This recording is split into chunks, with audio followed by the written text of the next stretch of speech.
అందరికీ నమస్కారం. మా ఛానల్‌ను మొదటిసారి చూస్తున్నవారైతే సబ్స్క్రైబ్ చేసుకోండి. పక్కనే ఉన్న బెల్ ఐకాన్‌ను క్లిక్ చేయండి. నిత్యం వేదనాదాలతో ప్రతిధ్వనించే పుణ్యభూమి భారతదేశం.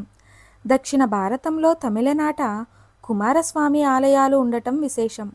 ముక్కంటి తేజోపుంజ సంభూతుడు ఆకాశమాత గంగ ఓడిజారి శరవణం అంటే రెల్లు దిబ్బలో చేరి 6 కృతికలచే ఆదరింపబడి మనోహరంగా వెలసిన శ్రీ సుబ్రహ్మణ్య పేరున 6 రూపాలుగా వెలిసి షణ్ముఖుడి 6 మహిమాన్విత క్షేత్రాలలో వెలిసి భక్తుల పూజలు అందుకుంటూ కౌమారానికి చెందిన తన భక్తులను ఆదుకునే కార్తికేయుని 6 దేవాలయాల గురించి తెలుసుకుందాం.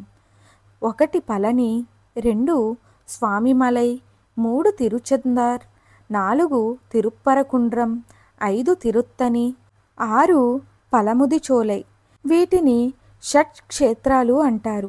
పళని దాదాపు 500 అడుగుల ఎత్తైన శివగిరిపై బాలసుబ్రహ్మణ్యంగా స్వామి వెలసి ఉన్నాడు. అగస్త్య మహర్షి శిష్యుడైన ఎడుంబన్ అనే రాక్షసుని తన గదతో స్వామి ఇక్కడే సంహరించాడు. అగస్త్యుడు స్వామిని వేడుకోగా శాంతించి తన దర్శనానికి వచ్చేవారు ముందుగా ఎడుంబన్ను దర్శించుకునేలా వరమిచ్చాడు. మరో ఇతిహాసంలో బ్రహ్మ ఇచ్చిన జ్ఞాన ఫలాన్ని ఎవరు మొదట భూప్రదక్షిణ చేసి వస్తారో వారికే అన్నాడు శివుడు. వెంటనే తన నెమలి వాహనంపై బయలుదేరాడు కుమారస్వామి. తన తల్లి తండ్రికి ప్రదక్షిణం చేసి జ్ఞానఫలం ఆరగించాడు గణపతి. అందుకు అలిగిన స్వామి శివగిరి పర్వతం చేరాడట. ఈ స్వామిని దండపాణి అని కూడా అంటారు. తిరుచెందూర్. ఈ ఆలయం సముద్ర తీరాన ఉంటుంది. తారకాసురుడు అనే రాక్షసుని సంహరించేందుకు కుమారస్వామిని దేవలోక సైన్యాధిపతిని చేసి యుద్ధానికి పంపాడు శివుడు. సమస్త దేవతలు పార్వతీదేవి తమ శక్తిని బల్యంలో నింపి ఇచ్చారు స్వామికి.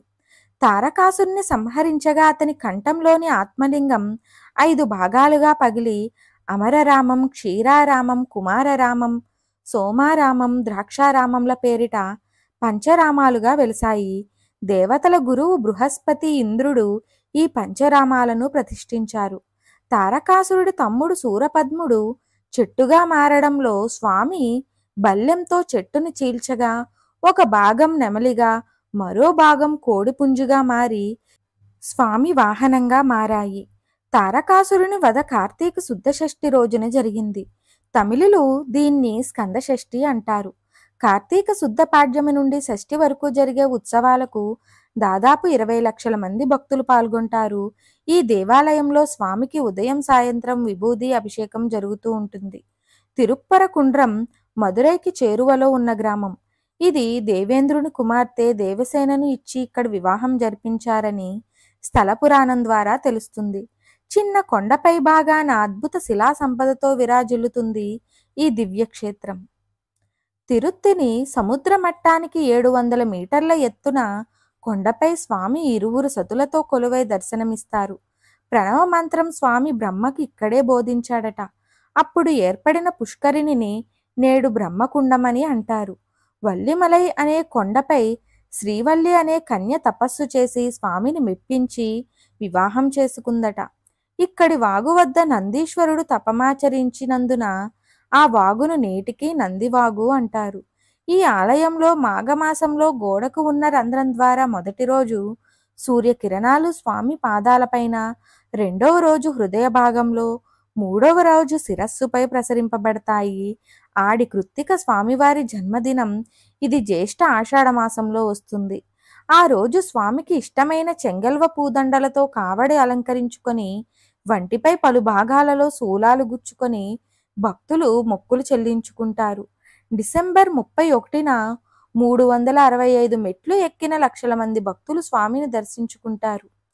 స్వామిమలై. కుమారస్వామి ముని రూపంలో భూలోకవాసులకు ప్రణవ మంత్రాన్ని ఇక్కడే బోధించాడట. స్వామిమలై అంటే దేవుని కొండ అని అర్థం. ఎత్తుగా ఉన్న గట్టుపై 60 మెట్లు ఎక్కితే గుడి వస్తుంది.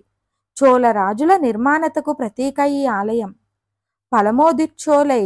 ఈ ఆలయం మదురై దాపున కొండల 2 కొండల నడుమ అడవిలో ఉంది. చిన్న దేవాలయం. ఇక్కడ సింహం తల రూపంలో చెక్కబడిన రాతి నుండి నిరంతరం జలం ప్రవహిస్తుంది. స్వామి ఇక్కడ తపమాచరించారట. శరవణభవుడు, దేవసేనాధిపతి, గుహుడు, ఆర్ముంగం, షణ్ముగం, స్కందుడు, కార్తికేయుడు వంటి పలు పేర్లతో స్వామి పూజలందుకుంటున్నాడు. సర్వే జన సుఖినో భవంతు.